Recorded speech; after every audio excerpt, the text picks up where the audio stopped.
रेत से कांच कैसे बनता है? दोस्तों, आपने कांच का बहुत सारा सामान देखा होगा। आपके घर में भी बहुत सी ऐसी चीजें होंगी जो कि कांच की बनी हुई होंगी। कांच इतना नाजुक होता है कि जरा सी ठोस लगने से ही या तो टूट के बिखर जाता है या फिर उसमें दरार आ जाती है। लेकिन आखिर ये कांच बनता कैसे है? ऐसी क्या चीज होती है जिससे कि कांच को बनाया जाता है? आपको जानकर हैरानी होगी कि रेत से कांच बनता है। जी हाँ दोस्तों, आप सही सुन रहे हैं, रेत से कांच को बनाया जाता है। लेकिन ये कोई मामूली रेत नहीं होती है। तो आखिर ये कौन सी रेत होती है? आज के इस वीडियो में हम जानने वाले हैं कि वो कौन सी रेत होती है जिससे कि कांच को बनाया जाता है और किस प्रकार से रेत से कांच को बनाया जा सकता है। इसका पूरा प्रोसेस हम आपको आज के इस वीडियो में बताने वाले हैं। तो बने रहिए हमारे साथ इस वीडियो के अंत तक, क्योंकि इसमें हम आपको दिखाएंगे छोटे से छोटे स्टेप कांच बनाने की, वो भी रेत से। तो चलिए बिना देर किए वीडियो को शुरू करते हैं। पर दोस्तों, वीडियो शुरू करने से पहले मेरी आप सबसे रिक्वेस्ट है कि अगर आपने हमारे चैनल को अभी तक सब्सक्राइब नहीं किया है तो इसे अभी कर लें। साथ ही इसके बगल में लगे उस बेल आइकन को भी जरूर ऑन कर लें ताकि हमारी इसी तरह के वीडियोस की नोटिफिकेशंस आप तक सबसे पहले पहुंचती रहें। तो चलिए शुरू करते हैं। जैसा कि हमने आपको बताया दोस्तों, कांच सिर्फ रेत से ही बनाया जा सकता है। लेकिन ये रेत एक ऐसी रेत होती है जिसमें सिलिका की मात्रा बहुत अधिक होती है। ऐसी रेत जिसमें सिलिका की मात्रा 99% होती है, उसी से कांच को बनाया जा सकता है। इसके साथ ही इसमें और भी कुछ ऐसे तत्व मिलाए जाते हैं जिनकी मदद से कांच बनके तैयार होता है। इन सभी सामग्री को एक भट्टी में 1500 डिग्री सेल्सियस पे पिघलाया जाता है। फिर इस आग में पिघले हुए लिक्विड से कोई भी आकृति बनाई जा सकती है। दोस्तों, कांच का हमारे जीवन में कितना महत्व है ये तो हम इसी बात से समझ सकते हैं कि सुबह उठते ही सबसे पहले हम आईना देखते हैं। हमारे घर में ऐसा बहुत सा सामान है जो कांच से बना हुआ है। हमारी खिड़की, दरवाजों में लगे कांच, हमारे घर में रखी डाइनिंग टेबल, हमारे कमरे में लगा आईना, यहाँ तक कि हमारे मोबाइल की स्क्रीन भी कांच की बनी होती है। लेकिन उसके बाद भी हमें आज तक नहीं पता था कि कांच रेत से बनाया जाता है। तो चलिए अब हम आपको बताते हैं वो प्रोसेस जिसके द्वारा रेत से कांच को बनाया जाता है। ऐसे दोस्तों, कांच बहुत प्रकार के होते हैं, लेकिन सबसे ज्यादा दो तरह का कांच उपयोग में लाया जाता है। पहला कांच होता है ट्रांसपेरेंट ग्लास, जो कि हम घरों में इस्तेमाल की जाने वाली चीजों में उपयोग में लाते हैं, जैसे कि कांच की बोतल, बर्तन, ग्लास, खिड़की दरवाजों में लगे ग्लास आदि। यहाँ तक कि इसी सिंपल ग्लास से शीशा भी बनाया जाता है, जिसे कि हम रोज इस्तेमाल करते हैं। दूसरे प्रकार का ग्लास होता है स्पेशल ग्लास। इसका इस्तेमाल कुछ खास तरह के कांच को बनाने के लिए किया जाता है। बुलेट प्रूफ ग्लास भी स्पेशल ग्लास का इस्तेमाल करके ही बनाया जाता है। वैसे तो कांच बहुत तरह के होते हैं, लेकिन 90% कांच सिंपल ग्लास का इस्तेमाल करके ही बनाए जाते हैं। इसलिए आज के इस वीडियो में हम आपको बताएंगे कि सिंपल ग्लास को कैसे बनाया जाता है। इसका पूरा प्रोसेस आज के वीडियो में बताया जाएगा। सिंपल ग्लास को बनाने के लिए सबसे पहले 75% रेत, 15% सोडियम ऑक्साइड और 10% चूने का इस्तेमाल किया जाता है। इन तीनों तत्वों को आपस में मिलाकर एक मिश्रण तैयार किया जाता है, जिसमें इस मिश्रण को रिसाइकल करने के लिए कांच के कुछ टुकड़े भी मिलाए जाते हैं। फिर इस मिश्रण को भट्टी में डाल दिया जाता है, जिसकी तीव्रता 800 से 1500 डिग्री सेल्सियस के बीच होती है। इस मशीन को इस भट्टी में तीव्रता से पिघलाया जाता है। इस मिश्रण के पिघल जाने के बाद इसे एक प्लेन जगह पर डाल दिया जाता है। जिस तरह से आप वीडियो में देख सकते हैं कि इसे पूरी तरह से ठंडा हो जाने के बाद प्लेन किया जाता है, जो कि एक प्लेन सीधे कांच के रूप में तैयार हो जाता है।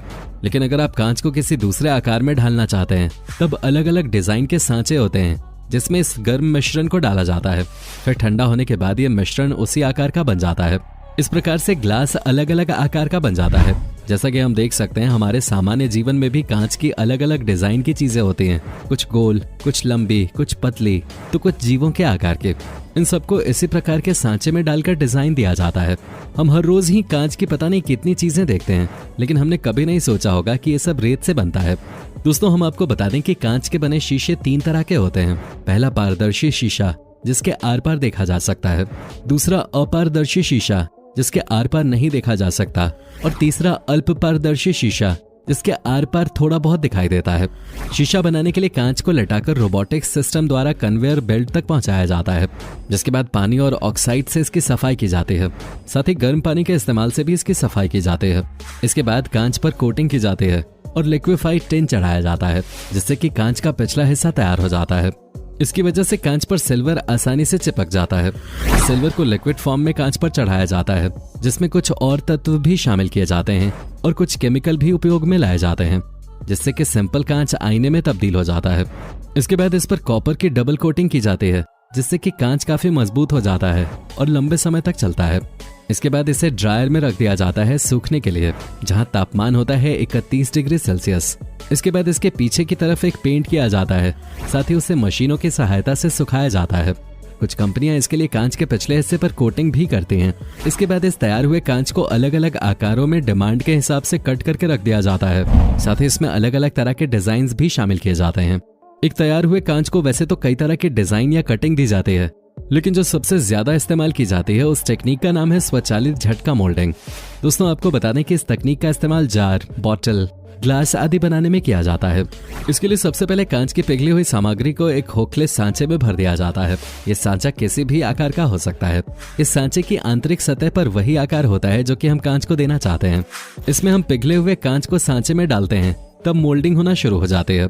फिर मोल्डिंग के बंद होने का इंतजार किया जाता है।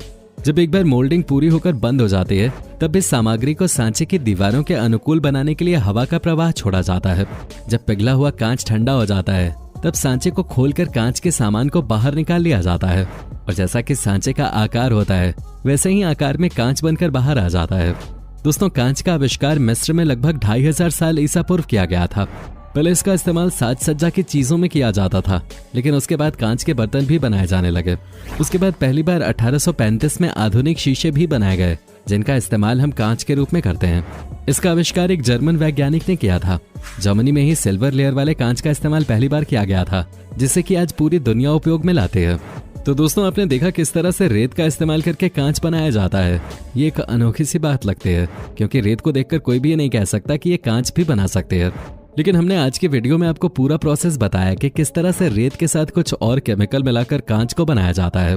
कांच को बनाने के साथ ही इसे किस तरह से अलग अलग आकार में ढाला जा सकता है और अलग अलग तरह के बर्तन, बॉटल और किसी भी डिजाइन के कांच के सामान बनाए जा सकते हैं। आपने ये सब देखा। दोस्तों कुछ कांच बहुत नाजुक होते हैं, क्योंकि वो सिर्फ सिंपल रेत और उसके साथ मिलाए गए केमिकल के बने होते हैं, जिन पर किसी भी तरह की दूसरी कोटिंग नहीं की जाती है। लेकिन कुछ कांच बहुत मजबूत होते हैं, क्योंकि उनमें रेत के अलावा भी कुछ ऐसे केमिकल्स डाले जाते हैं और बनने के बाद उन पर कुछ ऐसी कोटिंग की जाती है जिससे उन्हें मजबूती मिलती है। तो दोस्तों आज की वीडियो आपको कैसी लगी कमेंट बॉक्स में जरूर बताइएगा। दोस्तों उम्मीद है कि आपको ये वीडियो पसंद आई होगी। अगर आपको ये वीडियो पसंद आई हो तो इसे लाइक और अपने सभी दोस्तों और रिश्तेदारों के साथ शेयर जरूर करें। वीडियो को आखिर तक देखने के लिए आपका बहुत बहुत शुक्रिया।